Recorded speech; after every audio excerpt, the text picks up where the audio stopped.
What's happening, everyone? Welcome to GBALL Vision. I hope you are doing fantastic today. We have an unboxing to do for you guys. Now, I took the pleasure of undoing it from the mailer. The mailer was kind of messed up.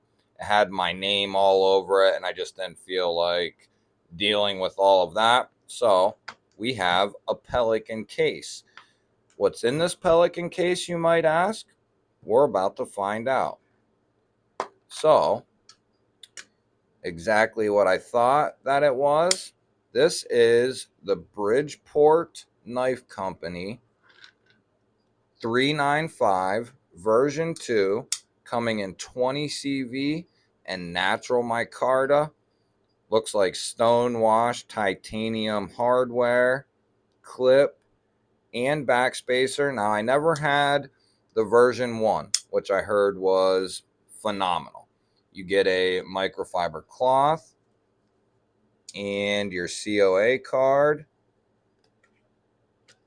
That is all you get, plus your Pelican case, which these come in handy for some things, and then you get a nice little lanyard there.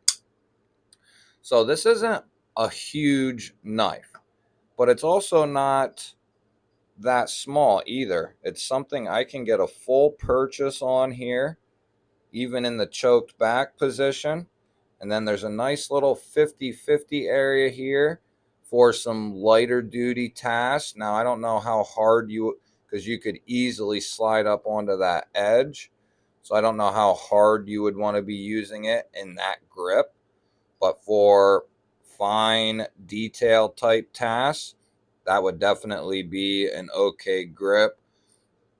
You have a nice chamfer on that liner and great access. Very well done. Your blade is nice and centered.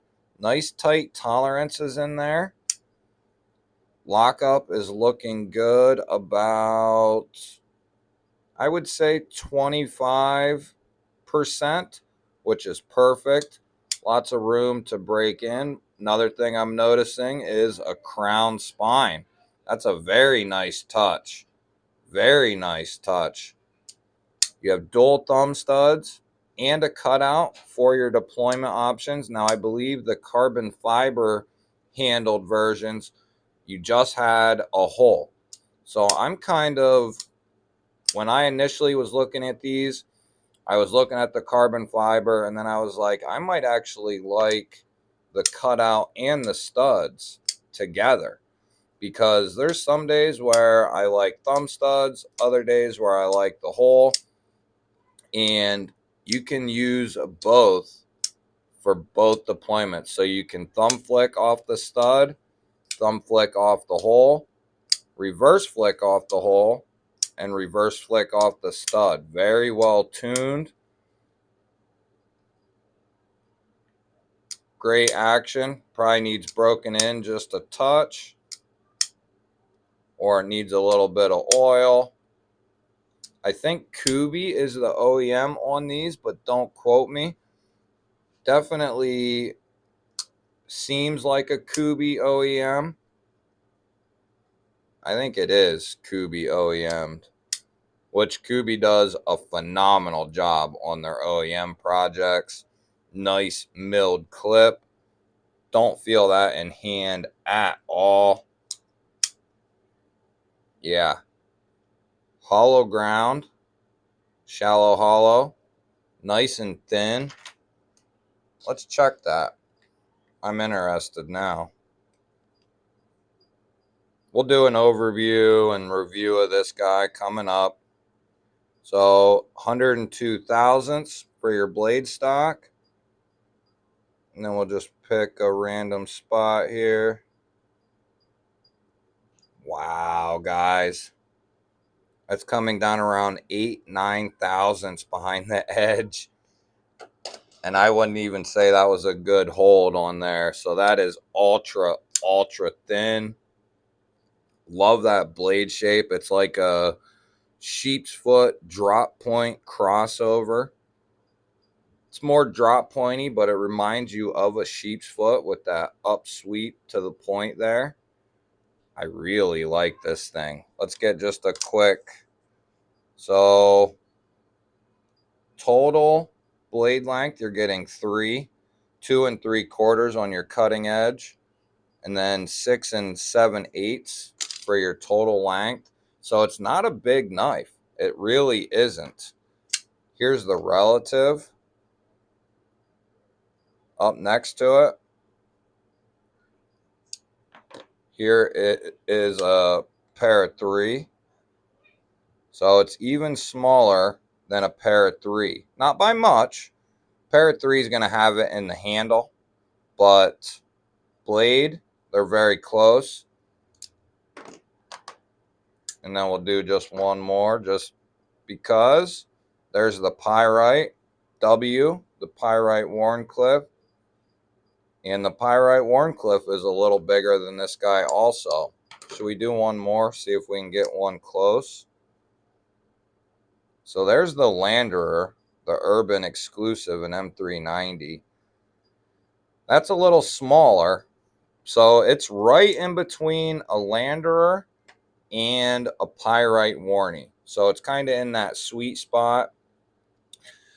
I would say it's probably reminiscent of like an f5.5 size. Now, the version 1s were raved over. And I can see why. This is very well executed, very well built, good materials. I'm assuming they used steel liners in order to keep that price down. Yeah, steel liners, which is all right. That's completely fine with me. Titanium pocket clip, titanium backspacer, titanium filler tab. Yeah. So everything else is titanium except your liners, which that's perfectly fine with me.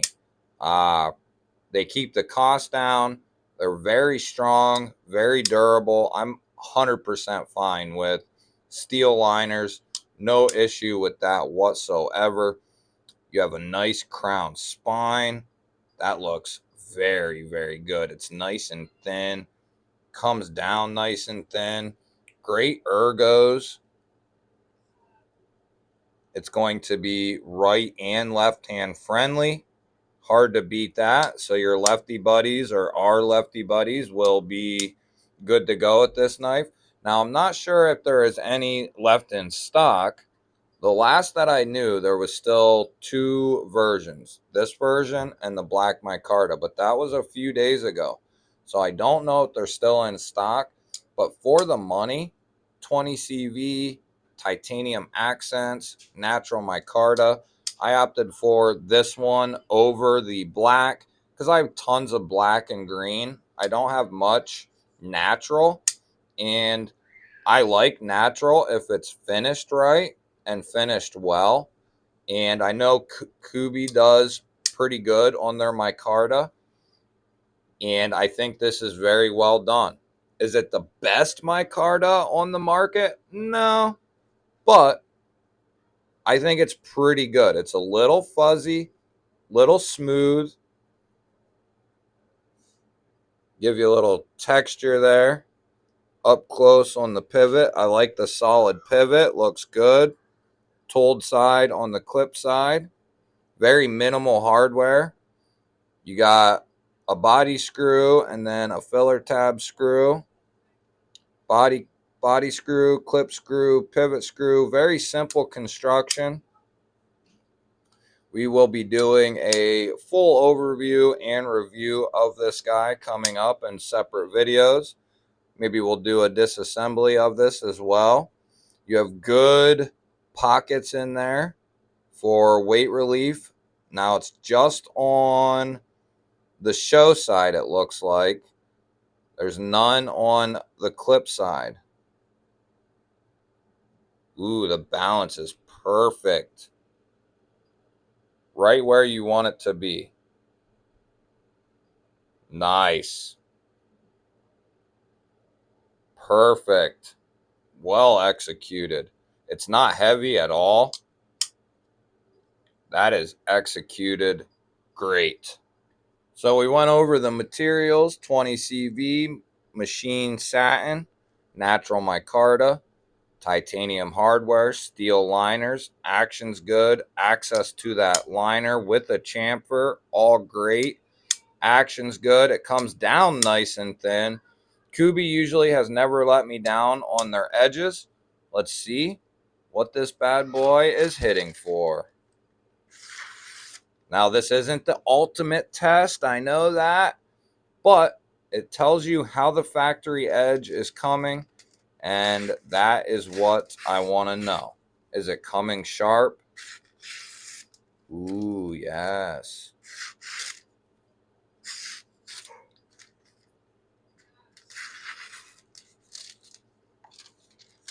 Knock the camera around. That ripping of the magazine paper is just me. This thing is gliding through this.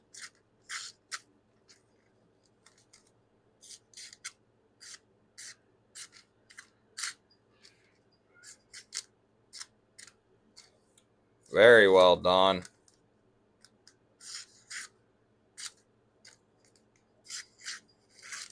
I don't feel any snags. If I can get a piece that's a little longer here, I don't feel any snags. It's nice and thin. Yeah, that came with a good edge on it. Pretty hair shaving edge, and definitely a good working edge. Expect a full overview of this guy coming up, a review, disassembly. Maybe we'll do a cut test with this too. I've been acquiring some materials for cut tests. You know, cardboard is one thing, but I would like to add in some other things. And I'm not going to do that with every knife, but I would like to start doing that with some knives, some steels, you know, test out some D2, some S30, some 20 CV, you know, just different things, different knives, and just see what, you know, what they do and how they perform. It won't be a scientific test. It'll just be something for fun. See how the blades hold up, how they've held up. You know, we'll do some freshly new factory edges. We'll do some that are used and have been used, and we'll see how those hold up, see how they do. We'll just kind of do a bunch of different things. But this is the Bridgeport 395 version 2 in 20 CV and micarta. If you're still here, thank you for watching. I love you. Give the video a thumbs up. Leave me a comment down below. If you want to check out more content from old G-Ball, you can click right here or here. If you are here and you are not subscribed, click that GBALL Vision logo right there. I would love to have you here. Otherwise, guys, I will catch you on the next one.